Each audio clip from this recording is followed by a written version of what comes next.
Hello दोस्तों, नमस्कार, good morning. कैसे हैं? वाली हमारे नजरों में क्या औकात रखती है? ना उसके पास वीजा, ना उसके पास पासपोर्ट और ना वो लीगल तरीके से आई है, तो घुसपैठिया है। और 4 सपोलों के साथ आई है, 4 सपोलों के साथ। कि सीमा गुलाम हैदर ने ऐसा कौन सा लाडली बहन योजना में वो आ रही है जो वो रह सकती है और बाकी नहीं रह सकते हैं। बहुत सारे जो पाकिस्तानी लोग हैं जो अवैध तरीके से या फिर जो वीजा लेकर के यहाँ पर आए थे, सबके वीजा रद्द कर दिए गए। सभी पाकिस्तानी को बोल दिया कि अब जो है वापस लौटिए, अब आपके लिए कोई जगह नहीं है, कोई दोस्ती नहीं है आपके लिए। सीमा हैदर बहुत चर्चाओं में रहती हैं। सीमा हैदर भी पाकिस्तान से ही ताल्लुक रखती हैं। हालांकि अब सीमा हैदर की जगह वो सीमा मीणा हो गई हैं और एक बच्ची की माँ भी यहाँ पर बन गई हैं हिंदुस्तान में आकर के। उनको लेकर के आप सुप्रीम कोर्ट की लॉयर भी हैं, आप कानूनी जो पहलू है जानती हैं इसके बारे में। उन्हें लेकर के क्या बोलेंगे? क्या उनको भी लौट जाना चाहिए? क्या उनको भेज देना चाहिए? Immediate with in a second भेज देना चाहिए। और उसके ऊपर तो शक की सुई और इतनी ज्यादा बढ़ जाती है, ना उसके पास वीजा, ना उसके पास पासपोर्ट और ना वो लीगल तरीके से आई है, वो तो घुसपैठिया है। और 4 सपोलों के साथ आई है, 4 सपोलों के साथ। अगर सीमा गुलाम हैदर को लगता है कि मैं उसके बच्चों को सपोला बोल रही हूं, तो मैं सानिया मिर्जा के बेटे को भी सपोला बोल रही हूं। हम इस भारत के लोगों ने सानिया मिर्जा को प्यार दे करके आसमान की बुलंदी पर बैठाया था और सानिया मिर्जा ने कपड़ा खोल करके प्यार दिया पाकिस्तानी कटमुल्ले को। हम जब सानिया मिर्जा को नहीं एक्सेप्ट कर रहे हैं, हम सानिया मिर्जा को बॉयकॉट कर दिए, हम सानिया मिर्जा को अपनी नजरों से उतार दिए, तो सीमा गुलाम हैदर एक नाचने गाने वाली हमारे नजरों में क्या औकात रखती है? जूते के बराबर भी औकात नहीं रखती है। आज अगर उसको भारत क्लीन चिट दे करके उसको यहाँ की नागरिकता देता है, तो भी मेरा सवाल यही रहेगा कि एक घुसपैठिया को आज अगर आप नागरिकता दे रहे हैं, तो फिर जो करोड़ों घुसपैठिया घुसे हुए हैं, फिर उसको भी दीजिए, क्योंकि वो तो ये बात कहेगा फिर कि सीमा गुलाम हैदर ने ऐसा कौन सा लाडली बहन योजना में वो आ रही है जो वो रह सकती है और बाकी नहीं रह सकते हैं। तो मुझे ऐसा लगता है कि इमीडिएट भगा देना चाहिए। दूसरी बात कि अगर वो माँ बन भी गई है, तो कई ऐसे दिल्ली हाई कोर्ट के मामले हैं, हरियाणा के कोर्ट के मामले हैं, उसके बाद फिर हमारा छत्तीसगढ़ का कोर्ट का मामला है, एक मामला तो जम्मू कश्मीर का भी है, जम्मू कश्मीर लद्दाख हाई कोर्ट का, जिसमें माँ पाकिस्तानी थी और अब्बा जो है वो भारतीय थे, लेकिन वो लॉन्ग टर्म वीजा नहीं मिला, पर उनको एवरी ईयर आने का उनको परमिशन हाई कोर्ट ने दिया कि तुम एवरी ईयर आ करके यहाँ पर अपने बच्चे से मिल सकती हो, ह्यूमैनिटी बेसिस पर, मानवता। क्योंकि भारत में वासुदेव कुटुंबकम और हमारा जितना भी है ह्यूमैनिटी तो सबसे आगे है सनातन धर्म में, तो उस मानवता के बिना पर ही उसको ये दिया गया था। तो अगर वो माँ है, इट्स ऑल राइट, मैं भी एक माँ हूँ, मैं माँ का दर्द समझ सकती हूँ। तो मुझे ऐसा, और वो 4 बच्चों को लेकर के भागी है, तो वो एक अच्छी माँ होने का सबूत देना चाह रही है। लेकिन अगर मुझे किसी परिश्रम में भागना होगा, तो मैं अपने बच्चे को तो लेकर नहीं भागूंगी भाई, मैं अपने बच्चों को परेशान तो नहीं करूंगी। पर वो माँ बन चुकी है और सचिन के बच्चे की माँ बनी है, तो इट्स ऑल राइट।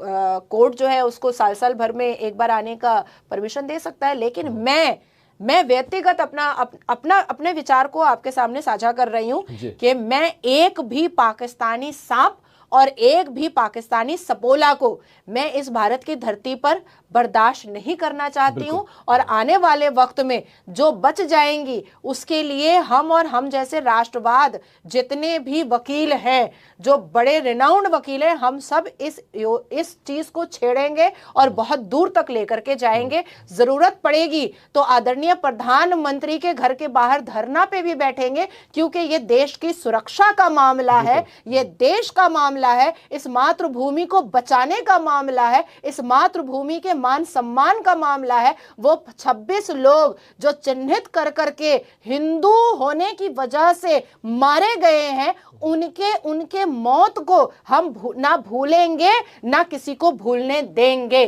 बिल्कुल। और इस पॉइंट पर आकर के मुझे दिवंगत सुषमा स्वराज जी की याद आ रही है।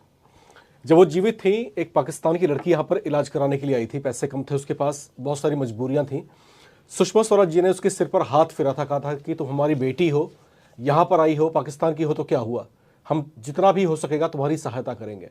तो भारत की रीति और नीति रही है कि वो हमेशा से जो है उसका दिल पसीज जाता है, खासतौर से अपने पड़ोसी देशों के लिए।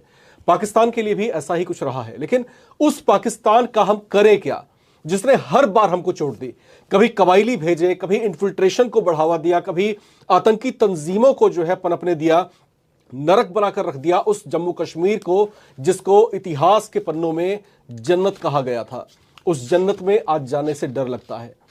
जो हश्र हुआ पहलगाम में 26 मासूम लोगों का, उनके हश्र को देख करके अब डर लगता है और अब मन नहीं करता कि अब वापस जम्मू कश्मीर जाया जाए। आखिर क्या करें इस पाकिस्तान का जो बार बार हमारे दिलों को दुखाता है, बार बार हमारे लोगों की हत्याएं करवाता है। कब तक हम उसके साथ में दोस्तियां निभाते रहें, कब तक हम उसके साथ में याराना निभाते रहें, कब तक हम ये मानते रहें कि एक दिन पाकिस्तान सुधर जाएगा। आखिर कब तक? ये सवाल बार बार गूंज रहे हैं और ये गूंजते सवाल इस बात का सवाल भी उठा रहे हैं कि क्या अब वो वक्त आ चुका है जब भारत को एक बहुत बड़ा कदम उठाने की आवश्यकता है। क्या वो वक्त आ चुका है जब पीओके को वापस हिंदुस्तान में शामिल कर लिया जाए। क्या वो वक्त आ चुका है जब पाकिस्तान को यह दिखा दिया जाए कि सोते हुए शेर की मूछें नोचने का अंजाम क्या हो सकता है। इस समय हिंदुस्तान की सरकार गुस्से से उबल रही है। दुनिया की जो तमाम शक्तिशाली जो देश हैं इस समय भारत के साथ में खड़े हैं, अपना नैतिक समर्थन दे रहे हैं, ये कह रहे हैं कि आगे बढ़ो, हम तुम्हारे पीछे खड़े हैं। यहां पर जो है हिंदुस्तान स्ट्रेटेजिक तरीके से आगे बढ़ रहा है। भारत एक जिम्मेदार देश है, उसके कंधे पर जिम्मेदारियां हैं, उसको तमाम चीजें देखनी है, तमाम पहलुओं पर विचार करना है। आगे भारत क्या कदम उठाता है उस पर पूरा देश आंखें लगाए हुए, टकटकी बांधे हुए इंतजार कर रहा है। जो गुस्सा और जो सैलाब नाजिया जी के लबों से निकलता हुआ सामने आया, ये जाहिर सी बात है कि हर हिंदुस्तानी इस समय इसी तरह के गुस्से में उबल रहा है। नाजिया जी हमारे साथ इस खास बातचीत में शामिल हुई, उसके लिए हम उनका तहे दिल से आभार व्यक्त करते हैं। और जिस तरीके से जो है पाकिस्तान के चैनलों पर बैठ करके उन पाकिस्तानियों की भी धज्जी उड़ा दिया करती हैं, क्योंकि जहां पर तर्क बोलता है नाजिया जी, वहां पर वर्बोसिटी यानी शब्दाडंबर नहीं चला करते। तो नाजिया जी ने आज अपना बहुमूल्य समय हमको दिया और आज हम उनको शुक्रिया करेंगे। लेकिन एक वादा लेना चाहेंगे नाजिया जी, जी। वादा आपसे ये लेना चाहेंगे कि इस मुद्दे पर हम वापस जुड़ेंगे और जो हमारे तमाम दर्शक इस समय हमें देख रहे हैं और जो प्रेम और जो प्यार आप पर लुटा रहे हैं एनबीटी ऑनलाइन के जरिए, वो प्यार आप इसी तरीके से बरकरार रखेंगी। एनबीटी के सभी व्यूअर्स को, सभी दर्शकों को तहे दिल से बहुत बहुत शुक्रिया।